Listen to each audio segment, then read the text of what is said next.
What if everything you thought you knew about how we gain knowledge, how we really understand the world around us, was just fundamentally flawed? Mm. Imagine a radical shift in thinking, not just a tweak, but something that completely paved the way for modern science as we know it. That's a huge idea to start with. It is. And today, we're embarking on a deep dive into the mind of a genuine revolutionary, Francis Bacon. Ah, Bacon, often called the father of modern science. Exactly. And the experimental method. In this deep dive, we're going to explore his, extraordinary life, the incredibly turbulent, transformative era he lived in, and crucially, his truly revolutionary philosophy. And it was revolutionary. It wasn't just tinkering with existing ideas about knowledge. Not at all. It fundamentally changed how humanity approaches discovery and understanding. So our mission today is to unpack how Bacon dared to challenge centuries of established thought. Centuries of it. Yeah. And how he illuminated these hidden biases of the human mind, these idols we'll get into, and ultimately how he laid the groundwork for the very scientific approach we rely on today, the one we take for granted. It's foundational. So get ready, because this is a journey into the true origins of our scientific world, a story that really profoundly shapes our present. That's a crucial point you made earlier. His ideas didn't just, add to existing knowledge. They truly ignited a new era, moving from just abstract thinking, contemplation, to hands-on exploration. Bacon wasn't just theorizing up in an ivory tower. He was building a new framework for progress, for the practical application of knowledge. Knowledge is a tool. Precisely. One, the world Bacon was born into, a crossroads of knowledge. So let's unpack the backdrop first. To really get Bacon's revolutionary ideas, we need to sort of immerse ourselves in the world he inhabited. Imagine Europe, late 16th, early 17th century. A period of incredible change. Absolutely. This wasn't some static, unchanging world. It was a continent undergoing profound transformation, a vibrant, sometimes pretty violent transition from the lingering shadows of the Middle Ages into the early modern period. Okay. Old feudal structures, the ones that had defined society for centuries, they were actively crumbling. We were seeing the decline of manorialism, where land was everything, the primary source of power, and labor was tied to it. That whole system was breaking down. Yeah, and in its place, new economic forces were emerging, like the rise of a really powerful merchant class. Towns and cities were growing fast, becoming centers of trade, innovation, challenging that old rural agrarian-based hierarchy. A shift in power dynamics. Definitely. And at the same time, you had new, powerful nation-states rising, consolidating power in the hands of monarchs. Right, like Tudor England. Exactly. Tudor England under Elizabeth I, and then later James I, who Bacon served. They were centralizing authority, building strong national identities. Or think of France, moving towards the kind of absolutism that would define its future under figures like Richelieu. So bigger, more centralized states. Right. This wasn't just about political shifts. It was a fundamental reordering of power, moving away from those decentralized feudal lords toward unified national governments, often with this burgeoning sense of national purpose and ambition. And then there were the explorations. Oh, yeah. Perhaps the most exhilarating part. Geographical explorations were literally opening up new worlds.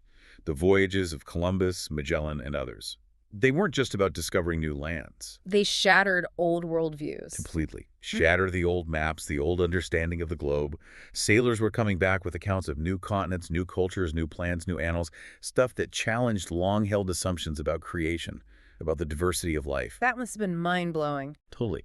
And this influx of new goods, new trade routes, new knowledge also fueled mercantilism, that economic system where national wealth was tied to getting precious metals and boosting trade, which in turn further solidified the power of these new nation states. So it's a period of immense upheaval, intellectual ferment, and just exhilarating but probably also disorienting change. Exactly. A world in flux. Indeed.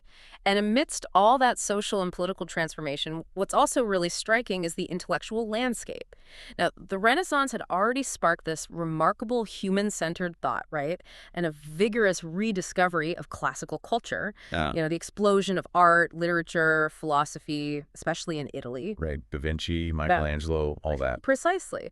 But despite that flowering, the academic world, particularly in the universities, was still largely dominated by scholastic philosophy.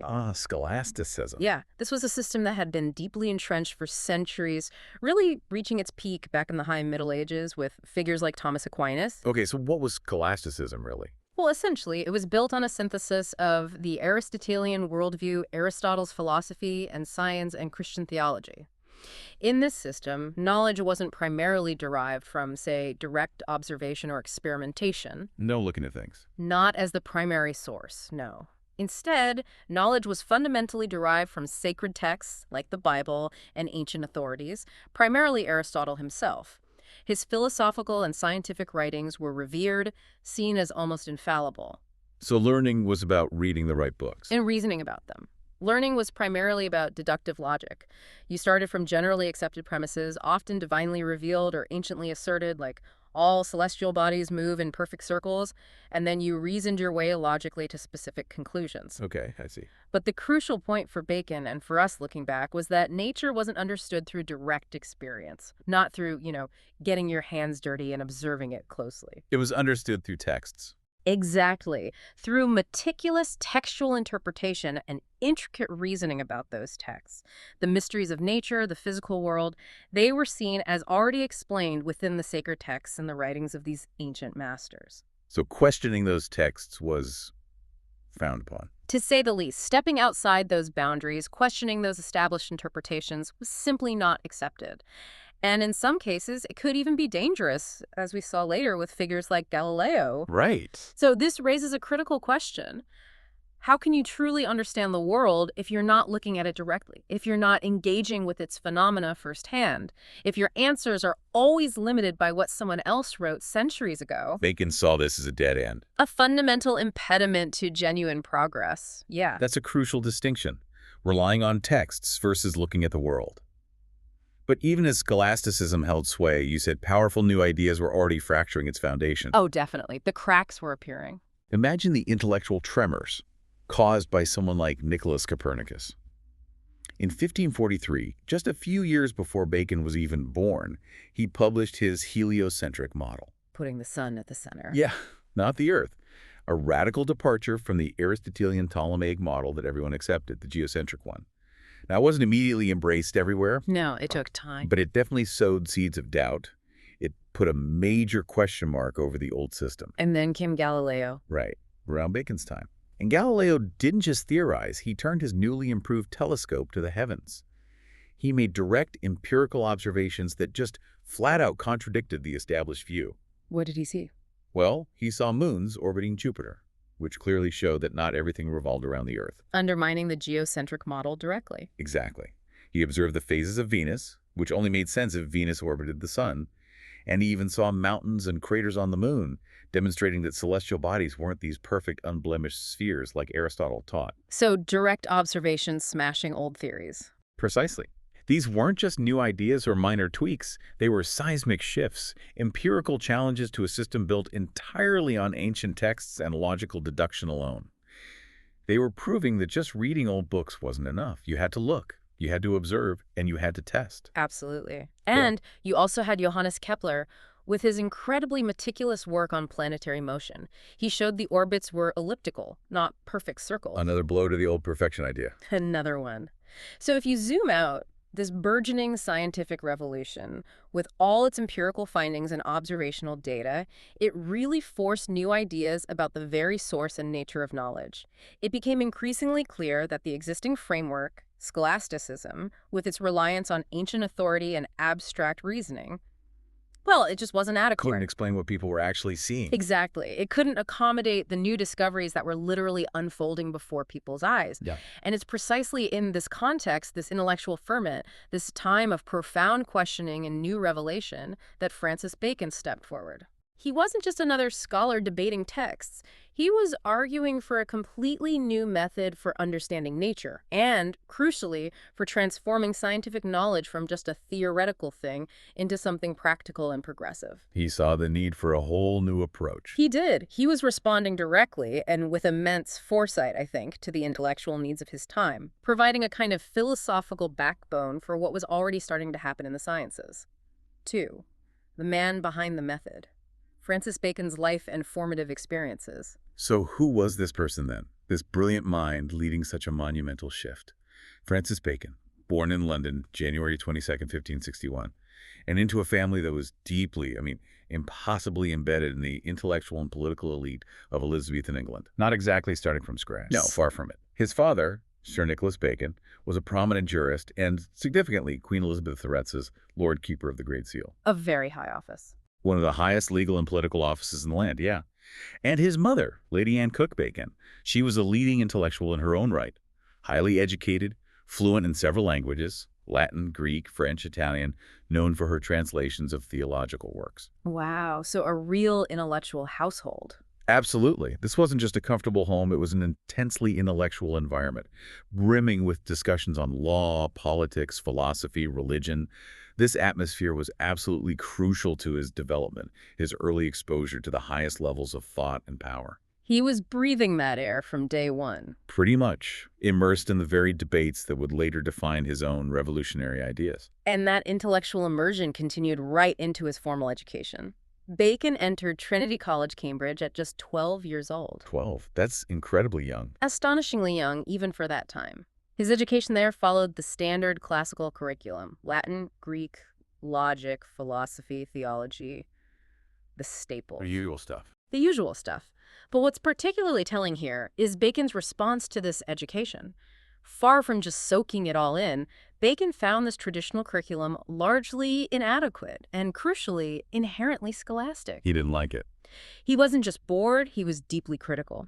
He specifically believed that the Aristotelian method, the deduction from accepted premises and the scholastic dogmas, relying so heavily on ancient texts and authority, he thought they were actively hindering the acquisition of true empirical knowledge about nature. Holding things back.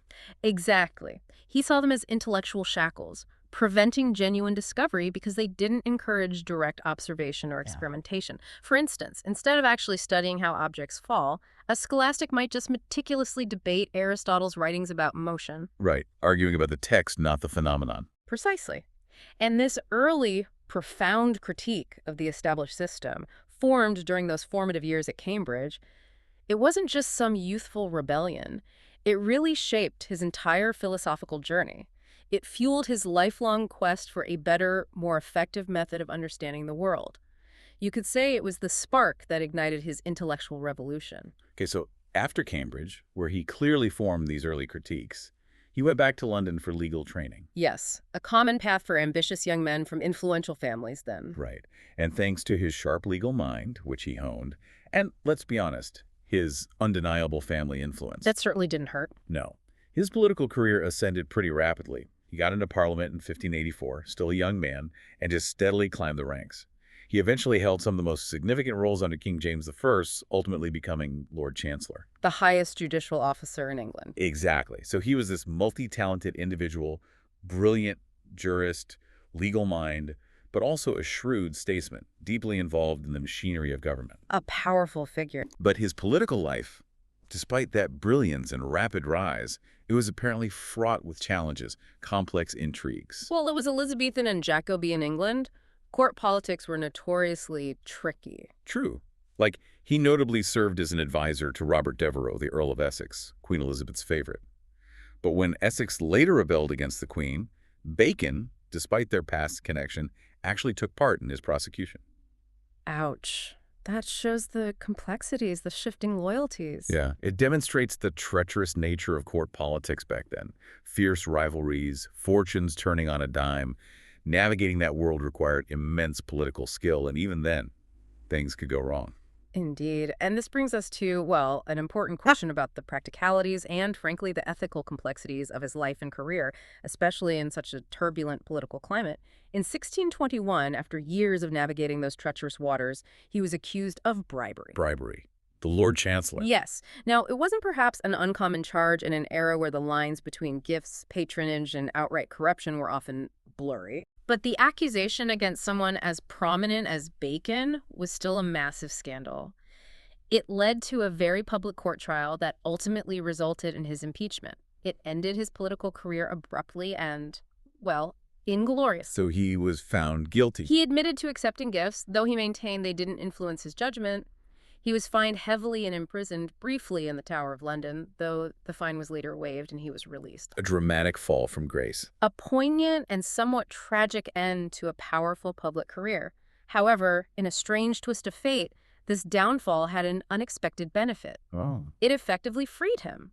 Freed him from the demanding, all-consuming responsibilities of public office, and that allowed him to dedicate his final years entirely to what he truly loved and believed in, his philosophical and scientific work. So his public disgrace kind of paved the way for his greatest intellectual contribution. In a way, yes, it inadvertently created the space for him to focus entirely on that legacy. And here's that truly unique, almost legendary fact about his death in 1626. Pneumonia, right? But the story goes, Yes, the chicken experiment. he contracted the illness while actually experimenting on a frozen chicken. You heard that right, a frozen chicken. Trying to test the effects of cold on meat preservation. Yeah, a very practical, empirical experiment for the time. Stuffing a chicken carcass with snow to see if it would delay putrefaction. But he ended up catching a fatal chill from the exposure. It's almost too perfect, isn't it? It's almost poetic. It perfectly demonstrates his lifelong, unwavering commitment to empirical experimentation, to understanding the world through direct observation and hands-on inquiry, literally to his last breath. He died doing science. Exactly. It highlights that his philosophy wasn't just abstract theory for him. It was a way of life, even unto death. A fitting, if maybe slightly bizarre, end for the father of experimental science. 3. Revolutionizing how we know. Bacon's philosophical foundations. Okay, now let's really delve into what set him apart. Bacon's core philosophy. At its heart, it's about epistemology, the theory of knowledge, how we know what we know, and the philosophy of science. Foundational stuff. And he didn't just suggest minor improvements. He proposed a radical transformation in how we acquire knowledge, how we use it, how we even perceive it. For Bacon, knowledge wasn't some abstract theoretical thing just for scholars in dusty libraries. No, definitely not. For him, knowledge isn't just power, as the famous saying goes. It's the greatest power humanity possesses. It is, he believed, absolutely essential for mastering nature, for improving the human condition, for genuinely progressing as a species. That practical utilitarian view was groundbreaking. Totally. He famously said, knowledge is the rich storehouse for the glory of the Creator and the relief of man's estate. It wasn't about abstract contemplation. It was about practical benefit, improving life. And this point about knowledge as a tool for practical improvement is, as you say, a cornerstone of his whole thought, which leads directly to his critique of scholastic philosophy, which we touched on earlier. Right, he wasn't a fan. Not at all. Bacon vehemently criticized it. He argued with immense force that the medieval system, with its excessive reliance on ancient authority and its dogmatic use of logic, simply failed. Fundamentally failed, in his view, to understand nature in any meaningful or progressive way. Why? What was the core problem again? He saw scholasticism as accepting classical texts, particularly Aristotle, without question, without empirical verification. This approach, he argued, limited natural knowledge to just interpreting those texts, rather than directly engaging with the natural world itself. You learned about nature by reading Aristotle, not by looking at nature. Okay. And he particularly found Aristotle's deductive method, which was central to scholasticism, to be utterly insufficient for advancing natural science. Deduction moves from general premises to specific conclusions, right? Like, all birds have feathers, a robin is a bird, therefore a robin has feathers. Seems logical. It is logical. But Bacon argued the critical flaw was in those initial general premises. The starting point. Exactly. He contended they were often dogmatic, untested assumptions, lacking any real empirical foundation. They weren't derived from observing the world. They came from ancient wisdom or theological decree. This method, he believed, trapped thinkers in this closed loop of existing beliefs. So it couldn't lead to new discoveries. That was his point. It couldn't possibly unlock the true secrets of nature because it didn't compel you to go out and look at nature, to experiment with it. It only encouraged endlessly reinterpreting old texts or refining arguments based on unproven starting points. The result was a science that was strong in argument, maybe, but weak in discovery. Stagnant, not progressive. So it wasn't just that the scholastics might get the wrong answers, but the method itself actively prevented finding new, correct ones because it discouraged direct looking. That's a great way to put it, yes. That's crucial. And this brings us to one of Bacon's most brilliant and, I think, enduring concepts, still incredibly relevant, his theory of idols. Ah, the idols of the mind, yes. He identified four main types of inherent errors or biases that, he argued, actively hinder the human mind from truly understanding nature objectively. These idols are like false perceptions or deep-seated prejudices that block our path to genuine knowledge. Mental roadblocks. Exactly. And understanding these is absolutely crucial for you, the listener, because they highlight common intellectual pitfalls we still fall into, often without even realizing it. They're very insightful. Okay, so first we have the idolatrivus, or the idols of the tribe. These are errors common to the entire human race, inherent in human nature itself. Universal biases. Right. Think about our universal tendency to perceive more order and regularity in nature than actually exists. We see patterns in random data, right? Confirmation bias is part of this too, isn't it? Seeing what we expect to see. Definitely. He talked about how we tend to accept what confirms our beliefs and ignore or reject what doesn't. And also our tendency to interpret nature in human-like ways, attributing purpose or design where there might just be, blind process, anthropomorphism. Projecting ourselves onto the world. Exactly. Our inherent human nature playing tricks on us. Yeah. Next are the idola specus, the idols of the cave. These are personal biases unique to each individual. My cave versus your cave. Precisely. They stem from your own specific experiences, your unique education, your cultural background, your individual environment. Each of us, Bacon argued, has our own personal caves, our unique perspective shaped by our personal history. And this cave can distort our perceptions and understanding, often unconsciously. Like bubbles or echo chambers today. Very much so. Your personal echo chamber on social media is a perfect modern example. What you've read, where you grew up, who you talk to, all of these create a filter, and that filter subtly but profoundly biases your judgment. Then we have the idolaphori, the idols of the marketplace. These arise from language and communication. No words we use. Yes, specifically from the imprecise use of words and the distortion of concepts in public discourse. Words can be ambiguous, meanings can shift, shared terms can be used without real common understanding. Talking past each other. Exactly. Misunderstandings in the marketplace of ideas, where we exchange thoughts, can lead us astray simply because we're not using precise language, or we get swayed by popular but really ill-defined terms that lack substance. Think of modern buzzwords. Oh, plenty of those. Right. Terms widely used but meaning different things to different people, leading to confusion, not clarity.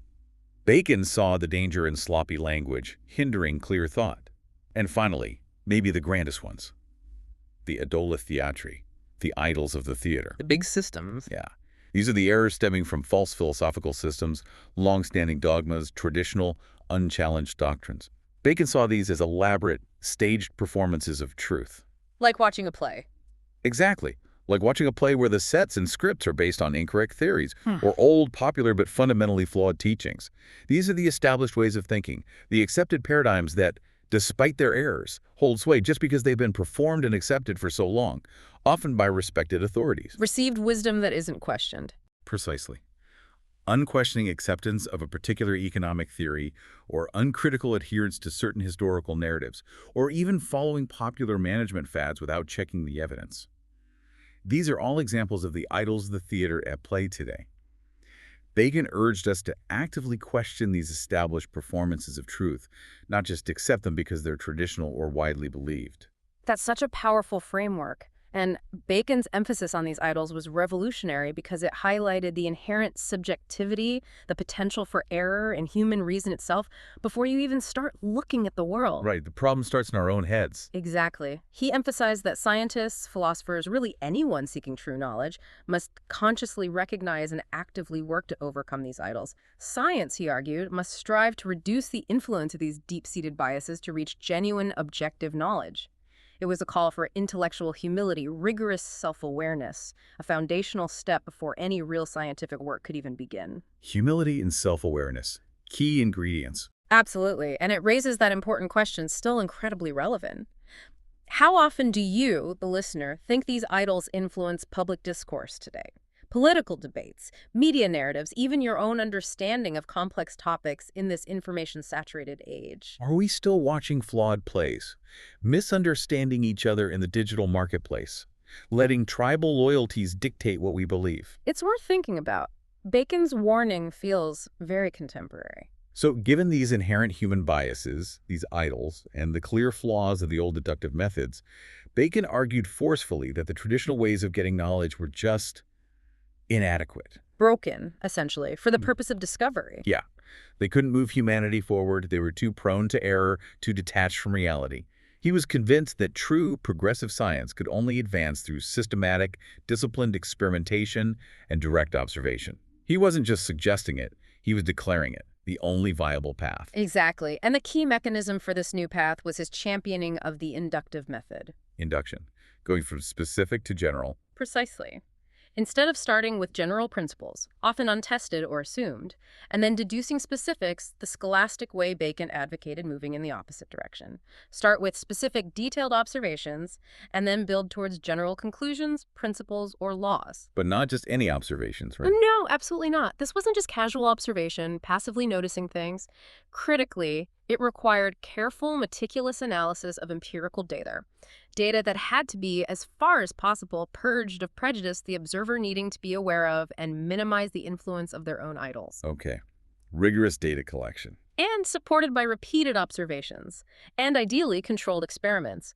This iterative process, observe, experiment, analyze, generalize, that was his fundamental prescription for unlocking nature's secrets. So instead of starting with all heavy objects fall faster, you drop lots of different objects. Exactly. You drop feathers, stones, cannonballs, whatever. You carefully observe and record the specific outcomes, maybe under different conditions if you can control them.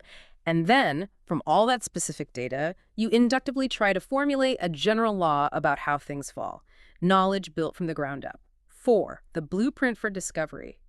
Bacon's methodology and works. Okay, so how do you actually do this? How do you implement this radical new way of thinking? Bacon provided the blueprint.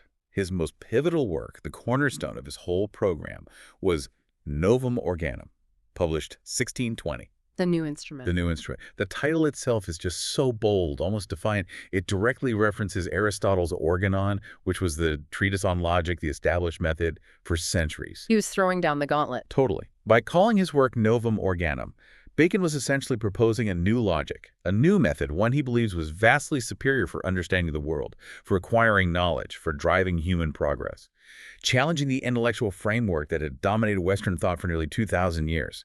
Indeed. And within Novum Organum, he didn't just vaguely advocate for a new way. He meticulously laid out these 4 crucial, interconnected steps for scientific inquiry. Steps that honestly still resonate profoundly today.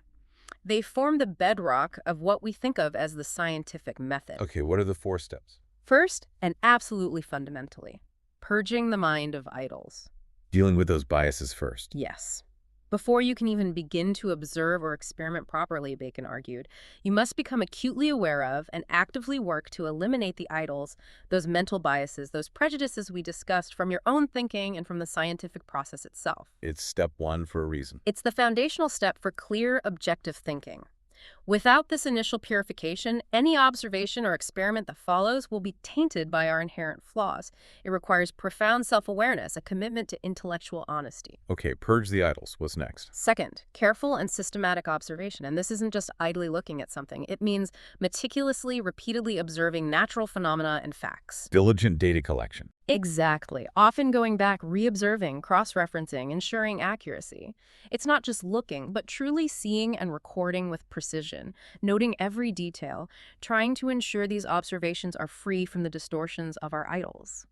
This systematic approach is what separates casual thought from real scientific inquiry. It demands discipline, rigorous engagement with empirical reality. Got it. Observation, but systematic and careful. Third, and this was truly groundbreaking for his time, the absolute necessity of experimental setups. He advocated for controlled experiments designed specifically to test hypotheses. Not just watching, but doing. Intervening. Precisely. This isn't just passively waiting for nature to reveal itself or simply observing what happens normally. It's about actively interrogating nature, putting it under specific conditions, manipulating variables through carefully designed setups to see what happens. Like in a lab. Essentially, yes. If you're studying heat, you don't just watch a fire burn. You create controlled scenarios, you vary the fuel, the oxygen, other factors to understand the cause and effect relationships. This active intervention, this deliberate probing, was key to moving beyond mere description to understanding why things happen. It allows scientists to isolate variables and draw much more reliable conclusions. Makes sense. Okay. Observation, experiment. What's the final step? Fourth, From all the data gathered through this rigorous observation and experimentation, the goal is to derive inductive general concepts. This is the ascent from the particulars to the universals. Building up to the general rules. Right. You start with specific, individual facts and observations. You systematically collect them, analyze them, look for patterns, and then, only then, do you generalize from those particulars to form broader principles, laws, or theories. This inductive process is what allows us to move from isolated phenomena to comprehensive understanding, building knowledge from the ground up, not deducing it from potentially unfounded generalities. And he also stressed another critical point, one that's fundamental to modern science. Scientific findings should not be seen as absolute, final, unchangeable truths. Ah, interesting. Not set in stone. No. Instead, they should be regarded as provisional truths, hypotheses or theories that are valid for now based on the current evidence, but which must be continuously tested, refined, and potentially revised, or even completely overturned by new evidence. Science is an ongoing process. Exactly. This concept of ongoing verification, of science as a self-correcting, evolving process, is a direct and enduring legacy of Bacon's thinking. It lays the groundwork for ideas like falsifiability and captures the dynamic nature of scientific knowledge. Now, Novum Organum is clearly the big one for his method.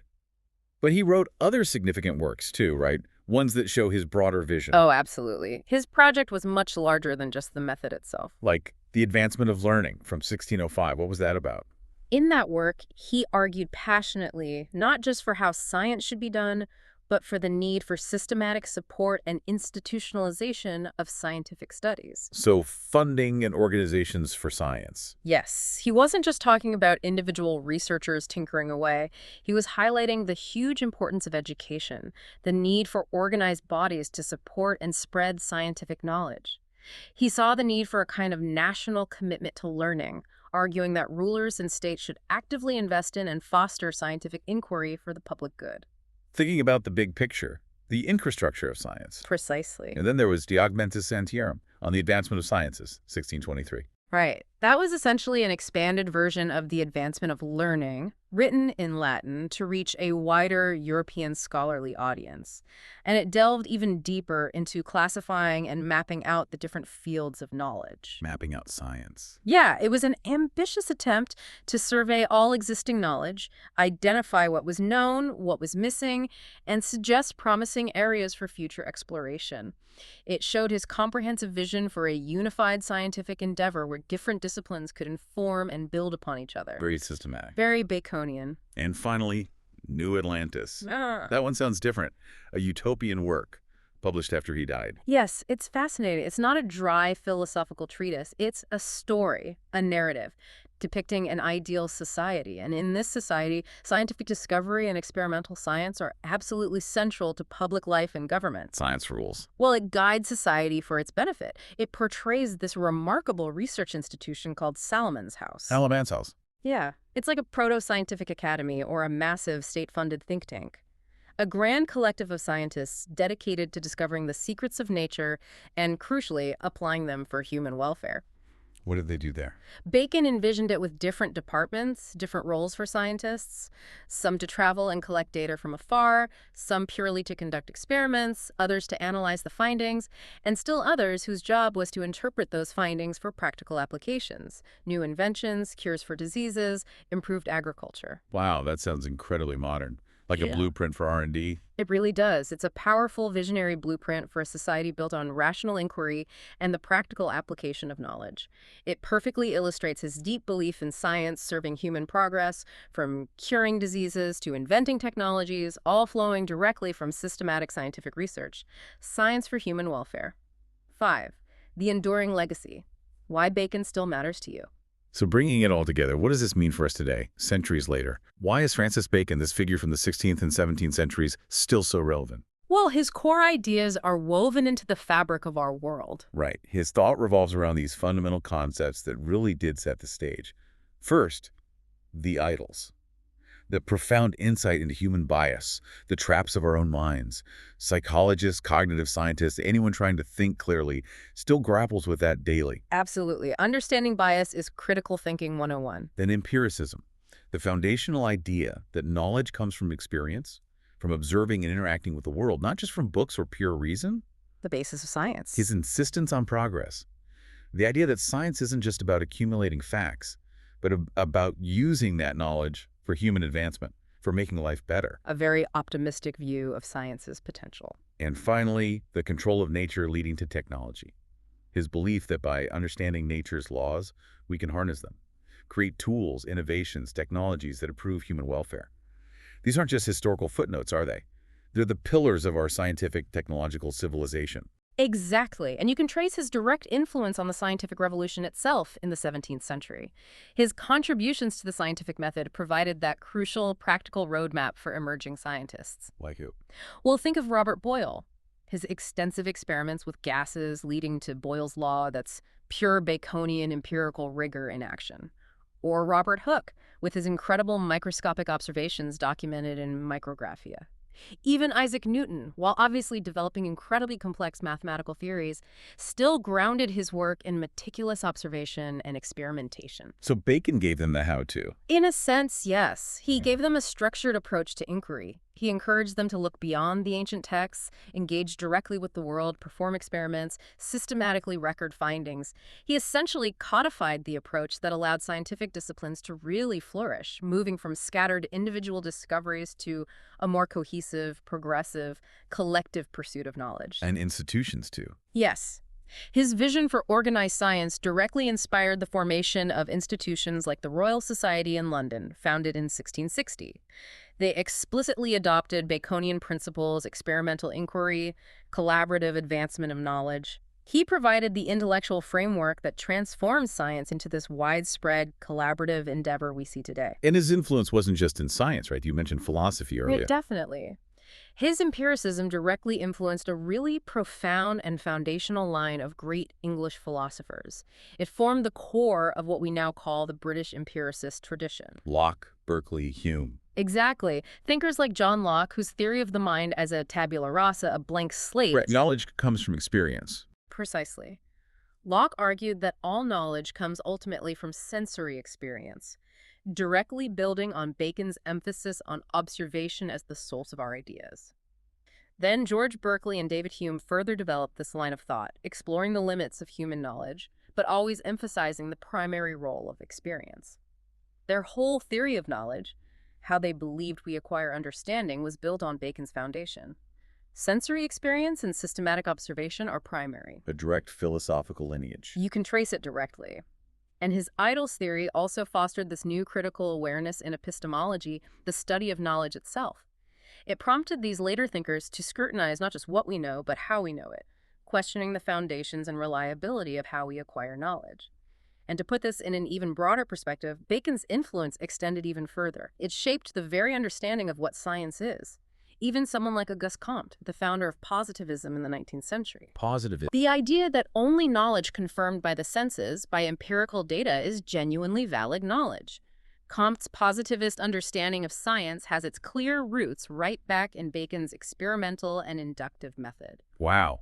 So the core of modern science. Essentially, yes. The core tenets of modern science as we practice it, the relentless pursuit of experimentation, systematic observation, formulating and rigorously testing hypotheses, and that continuous refinement or revision of theories based on new evidence, these are all direct legacies of Bacon's philosophy. From particle accelerators to medical trials. Exactly. From the largest scale physics experiments probing the universe, to clinical trials testing new medicines, to environmental studies analyzing climate data, even to the algorithms being developed for AI, they all rely fundamentally on that Baconian insistence on verifiable empirical data and systematic testing. It really makes you wonder. It does. It raises that important question.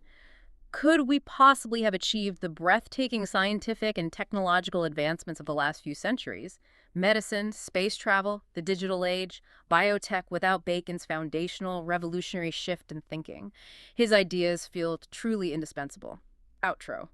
So, to sort of wrap this all up, Francis Bacon didn't just propose a few new ideas or tweak an old method.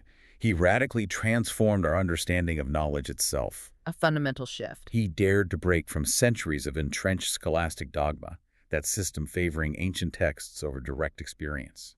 He unveiled the inherent biases, the traps of the human mind, giving us that enduring concept of the idols. Which we still need to watch out for. Absolutely. Right. And he systematically laid out a scientific method based, above all, on rigorous experiment and precise observation. He gave humanity a new instrument, a novum organum, to truly interrogate the natural world and unlock its secrets. Yeah, and a crucial element here is his belief that knowledge isn't just about abstract reasoning or endless debates over ancient texts. For Bacon, knowledge was about actively engaging with nature, getting your hands dirty, conducting experiments. Doing, not just thinking. Right. This empirical, hands-on, systematic approach wasn't just a philosophical preference. He saw it as indispensable for humanity to truly understand and ultimately harness nature for its own benefit. Bacon's legacy isn't just a philosophical system sitting in libraries, it's a profound civilizational project. It laid the groundwork for humanity's unparalleled scientific and technological progress we continue to build on today. He really set us on this path of continuous discovery and practical improvement. So as you, our listener, reflect on Bacon's revolutionary ideas and his profound impact, maybe consider this. If knowledge truly is power, and Bacon gave us what he thought was the true instrument to acquire it, what new idols might still be blinding us in the modern age? Good question. What unquestioned assumptions are we accepting today without real empirical scrutiny? Assumptions that might be preventing us from seeing even greater truths, or from solving our most pressing challenges, whether they're in health or climate or societal well-being. What modern dogmas are we trapped by? Exactly. What established theaters of thought or confusing marketplaces of ideas are we still believing in, without truly looking at the world directly, without applying Bacon's rigorous lens to our own current understanding? What needs a fresh look? A new experiment.